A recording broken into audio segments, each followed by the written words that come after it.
Bonjour Alexandre, Bonjour. merci de nous accueillir ici, vraiment quelques heures, c'est un privilège de pouvoir échanger avec vous avant une 5e journée de National 1. Vous êtes prêts, vous sentez bien? Ouais. Toujours la même envie d'aborder ces matchs, quel que soit l'adversaire. Comment on se prépare là? Parce que ça y est, le run est lancé là.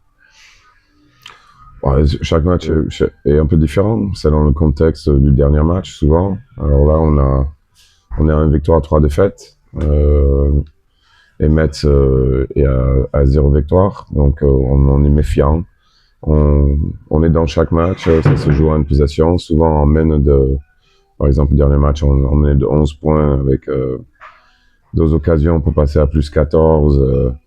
Et puis on s'effondre un petit peu en fin de match, quoi. Un peu À la maison en plus. Ouais. À la maison, à l'extérieur, même à Havre, on mène une dizaine de points. Et puis à Mulhouse, il y a une bonne seconde période aussi. Il y a ouais. pas mal. En fait, c'est un début de saison qui est cohérent, puisque on peut dire l'équipe a bien changé. C'est cohérent. Ça peut arriver ce genre de début de saison où l'équipe se cherche encore. Il faut le rappeler, c'est une des principales choses qui s'est produite cette saison à Saint-Valais, c'est que tout le groupe a été remanié.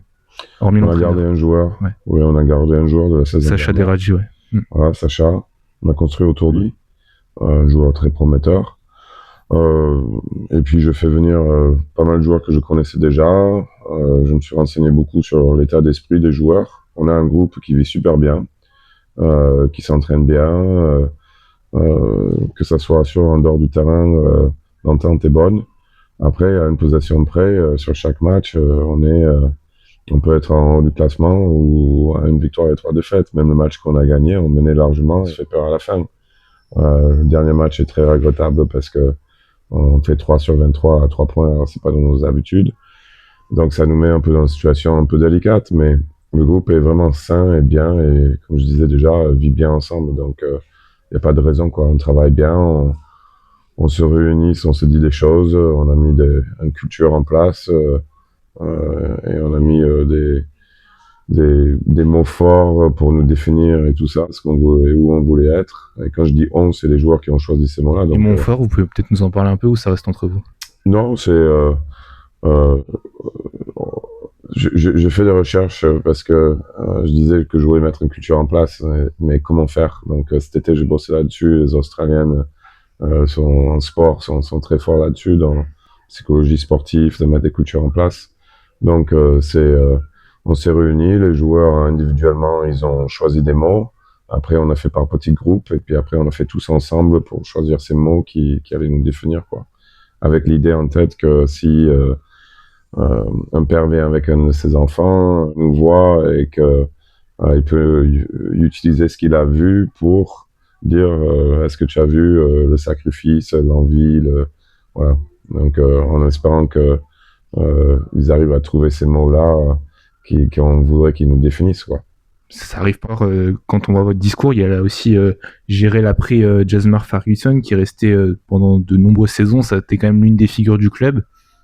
Finalement, on s'en sort bien sans lui. Est-ce que vous pouvez un peu nous expliquer comment ça s'est fait? C'était peut-être la fin d'un cycle aussi. Alors, c'est-à-dire qu'il n'y a pas de résultat. Jouer avec Jasmar, c'est notre style de jeu. C'est-à-dire qu'on joue autour de Jasmar. Et il n'y a rien de mal avec ça. Il y a beaucoup de coachs qui disent qu'il faut trouver des arrières très forts qui prennent les choses en main. Et Saint-Vallier a eu du succès avec ça. Oui et non, dans le sens où ils ne sont pas maintenus en Pro B avec, mais ils ont été à 2 doigts de faire monter aussi d'un an. Voilà, c'est un joueur qui a vraiment marqué le club, qui a été très fort. Après, c'est notre style de jeu. Moi, je voulais développer un autre style dans le collectif où le danger venait de partout. Raison ou tort, on ne sait pas. On verra à la fin de la saison si c'est le fonctionnement qui marche. On a vu Mulhouse l'année dernière qui arrive en finale en faisant comme ça. Voilà, moi je pense que c'est un collectif qu'il faut développer. Je trouve que les 2 équipes qui sont montées l'année dernière avaient cette force de collectif où le danger vraiment il venait partout. Certes, il faut qu'il y ait des forts joueurs. Nous, on en a aussi. On a des arguments là-dessus. Maintenant, on essaie de se trouver une identité, une façon de jouer et tout ça, quoi. Donc on est sur la bonne voie. Cette nouvelle identité, c'est plus le collectif qui ressortirait dans les grandes lignes cette saison 2025-2026. C'est vraiment ça la nouvelle marque, si on peut dire, du Saint-Vallier Basket Drôme. Les saisons des N1, ils sont longues. Ouais. Donc, il y aura des blessés, il y aura des matchs qui se suivent là. Donc, c'est être constant sur une saison longue, quoi. Donc, dépendre d'un, deux joueurs, c'est délicat et ça laisse être un peu vulnérable sur plusieurs domaines, quoi. Et je voulais pas me retrouver comme ça dans d'autres équipes que j'avais. Je me rappelle qu'on nous complimentait sur le fait que on voit pas la différence quand il y a des changements. Ouais. Et c'est quand même un peu mon objectif et c'est comme ça qu'on a construit l'équipe. Maintenant, ce qui est délicat avec ça, c'est développer une hiérarchie. On a 4 extérieurs qui ont tous quelque chose d'unique à apporter. On a Damien qui est dans la création, qui peut aussi dans le scoring. On a Jonathan Oyo qui est plus dans le tir. On a Adrien Timon qui peut scorer, défendre, prendre des rebonds, enfin qui peut faire un peu tout. Donc on a tous ces joueurs qui peuvent vraiment être efficaces. Donc c'est accepter le rôle, définir la hiérarchie, voilà quoi. Et sans oublier Olivier Yao Delong qui est scoreur, qui peut aussi défendre, qui est très complet, quoi. Voilà. Surtout qu'il faut réussir à gérer ça. Est-ce que vous allez nous le confirmer ou peut-être dire l'inverse, que la poule dans laquelle vous évoluez, en tout cas en première phase, est plus relevée, plus dense? Ou est-ce qu'on vous a déjà posé la question, ou vous êtes pas du tout sur ce principe? C'est vraiment compliqué à savoir ça. On a toujours envie de dire que notre poule est plus élevée, peu importe. Je parle de comparer à la saison dernière par rapport à la densité. On a que un promu, si je me trompe pas, dans cette poule, Salon-de-Provence. Oui. Voilà. Il y a Fos-sur-Mer qui arrive de. Oui, qui arrive de Pro B avec un gros budget. Il y a des clubs qui sont renforcés, Orchy, on pense à Boulogne-sur-Mer aussi. Ouais. Voilà, c'est plus dans ce sens-là, nous, ce qui est toujours présent, comme vous avez parlé. Par rapport, là, il faudrait que je finisse une phase aller pour avoir une petite idée par rapport à ça. Oui, mais peut-être, effectivement qu'il n'y a pas trop d'équipes faibles même ce soir, je suis très méfiant par rapport à Metz, quoi, parce qu'ils ont beaucoup d'arguments. Et de toute façon, les équipes en N1, chaque joueur peut faire marquer 25 points dans un bon soir. Donc, on est méfiant. Ouais. L'objectif de Saint-Vallier, ça reste toujours de jouer le haut de tableau, comme chaque saison. Dans un premier temps, c'est d'accrocher cet haut de tableau. Et après, le prochain objectif, ce serait de toute façon, il faut faire mieux que la saison dernière. Accrocher les playoffs, c'est... Oui, ça faisait longtemps que Saint-Vallier n'avait pas fait des playoffs. Voilà, on était bien parti pour, mais on s'est un petit peu écroulé pendant la deuxième phase. Est-ce que vous pouvez un peu nous parler de votre rapport avec la ville de Saint-Vallier, avec la Drôme, l'Ardèche qui est pas très loin, puisque c'est votre deuxième saison. Oui. Vous êtes passé dans pas mal de villes en France, de clubs. Est-ce que vous pouvez nous parler de ce rapport à la ville et aussi de ce rapport peut-être au club juste après? Enfin, vu de l'extérieur, c'était toujours un club. J'ai commencé à jouer contre eux quand j'ai coaché une équipe de cadets. Je crois que c'était la première fois dans les phases de finale. Et après avec la Nationale 1 de Tarbes. Et vu de l'extérieur, j'avais un sentiment que je voulais faire partie de cette équipe-là. Parce qu'il y avait un engouement, parce qu'il y avait des bénévoles, parce qu'il y avait un public. Et tu sentais de l'extérieur une vie de club dans lequel je voulais appartenir à ça, quoi. Donc, quand l'opportunité s'est présentée pour faire partie de cette équipe-là, de ce club-là, j'avais vraiment envie. Maintenant que je découvre l'intérieur, ça me donne encore plus envie. Les dirigeants, pendant des périodes difficiles l'année dernière, sont restés solidaires avec moi, ce qui, je pense pas qu'il arrivera, qui arrive dans beaucoup d'autres clubs. Et ils ont analysé la situation et ils ont jugé bon de me soutenir. Et c'est pas souvent que ça se passe comme ça dans d'autres endroits si t'as pas de résultats. Et du coup, ensuite, on a commencé à avoir de bons résultats. Ils sont présents, c'est un club familial. Alors qu'on dit ça souvent dans d'autres clubs, mais parce que c'est eux qui ont envie de le dire, mais là, c'est vraiment le cas. Il y a énormément de bénévoles qui sont omniprésents. C'est un village de 4000 habitants et la salle, elle est pleine. Et il y a vraiment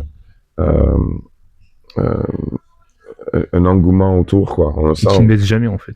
Qui baisse jamais, malgré les victoires et les défaites. ils sont toujours présents. Et même quand on va à l'extérieur, les supporters qui viennent à chaque match à l'extérieur. Ce soir, ça fait un peu loin, je me permets de vous couper, ça fait un peu loin pour ce soir. Ils viennent, que ça soit à Boulogne-sur-Mer, Metz, il y aura 4 personnes du club qui ont fait le trajet. C'est magnifique, hein, vous avez vécu. On vit ça un peu moins peut-être ailleurs, c'est ça que vous êtes en train de me dire, là où vous êtes passé. C'est quelque chose de différent. Chaque club a ses particularités, ses avantages, ses désavantages. Et souvent, c'est quand on gagne qu'il y a un engouement autour. Alors que là, gagné, perdu, les gens, ils sont présents, ils sont là. Alors, bien sûr que le club gagne, c'est toujours mieux que ça gagne, mais là, et même en ce moment, dans les défaites, les gens, il y a un retour positif de l'engagement des joueurs, de la combativité des joueurs. Donc, il y a un retour très positif. Alors, moi, je suis effondré quand je perds. Forcément. Mais quand je vais au VIP et tout ça, le retour est très, très positif. Ça vous permet d'avancer, de travailler la semaine, de se dire, voilà, rien n'est... Certes, vous perdez une bataille, mais le championnat est long. Le championnat est long, mais vous pouvez aussi vous appuyer sur un groupe élargi. Je parle de la réserve de National 2 qui fait un très bon début de saison. Ouais, exactement. Il y a un centre de formation qui est bien en place pour un club qui n'est pas en Jeep Elite. C'est Jean-Sébastien Chardon qui gère ça, qui fait un très bon travail avec mon assistant Johan Péricard. Ouais. Et Clément Salé et d'autres personnes. Il y a des préparateurs physiques qui sont là-dedans. Donc il y a une formation qui est mise en place avec des excellents entraîneurs, quoi. À partir du moment que tu veux faire de la formation, il faut que les entraîneurs sont bons, quoi. Et c'est le cas, ils sont bien investis. Il y a un suivi. Jean-Sébastien a coaché en National 1, qui a été aussi adjoint en Pro B, et qui a été un joueur et tout ça, qui est omniprésent dans la formation et qui se plaît là-dedans. Et donc, il fait un bon recrutement. On a 2 joueurs en double projet, mais je peux régulièrement avoir plus de 15-16 joueurs aux entraînements. C'est quelque chose que j'apprécie beaucoup pour pouvoir travailler avec un minimum 15. Et puis aussi, c'est pas nous, ils ont un projet, ils apprennent de vous, ils apprennent des joueurs qui s'entraînent dans la National 1. Il y a des différents styles de coacher, dans la manière d'être, dans les choses qui sont demandées de mettre en place. On collabore ensemble aussi pour essayer de voir beaucoup de choses en commun. Donc il y a une relation qui est saine, qui est bien et qui est bienveillant, quoi. Ce qu'on retrouve pas souvent là aujourd'hui, c'est tout le monde veut gagner à tout prix. Et là, il y a une bienveillance envers les joueurs, envers le club, envers les bénévoles, les dirigeants et tout ça, comment fonctionner, qui est en train de se mettre en place. C'est pas facile, mais ça fonctionne très bien, quoi. Le club est derrière ça et comme j'ai cité ces personnes à tout à l'heure qui font vraiment un très bon travail autour de ça, quoi. Il y a une dernière question, c'est Mike Benhamed, on a pu l'apercevoir sur les réseaux sociaux, il est partenaire d'entraînement. Ouais, Mike est là. Mike revient d'une blessure, donc il m'a contacté en début de saison. Il m'a demandé est-ce qu'il pouvait, en plus il est très proche de plusieurs joueurs dans notre équipe, et il m'a demandé est-ce qu'il pouvait être présent pour les entraînements. J'ai dit oui, mais à partir du moment où tu es vraiment là, de début à la fin. Il voulait rater un peu les 3-4 premiers jours, et moi je voulais qu'il soit là pour les discours. Il était là pour les présentations de l'équipe, on l'a présenté comme un membre de l'équipe. C'est un gros avantage. Il est sain humainement, il est bosseur, et ça fait un joueur de luxe aux entraînements, quoi, en plus, quoi. Donc on peut faire 3 équipes de 5, voilà, quoi. Et il amène beaucoup de bonne humeur et de combativité, donc c'est agréable de le voir là. C'est de plus en plus fréquent de voir des partenaires d'entraînement. Là, pour l'instant, il n'a pas de club. Bien sûr que s'il y avait une demande, vous le libériez. Enfin, du moins, il partirait jouer, il signerait où il voulait. C'est pas à moi de libérer. Ouais. Oui, bien sûr. Ouais. Bien sûr. Et même si nous, on a un joueur sur le même poste de jeu qui se blesse, on sauterait sur l'occasion de l'intégrer. Ok. Qu'est-ce qu'on peut vous souhaiter là pour cette saison? Juste que le projet se met en route et qu'on commence à voir le résultat par rapport à nos efforts qu'on a mis en place, quoi. Parce que les joueurs méritent de voir des résultats qui suivent, quoi. Maintenant, je sais pas comment le définir, cette peur de gagner ou manque de savoir de conclure les matchs, tout ça, que on avance, quoi. Donc ils se disent des choses. On fait des petites réunions après chaque match où on se dit des choses. Et il n'y a pas de panique pour l'instant, mais que le fruit de nos efforts Soit récompensé. soit récompensé. Voilà. Ça marche. Bah, c'est une belle phrase pour finir. Merci à vous. Merci. Merci à vous, Gauthier.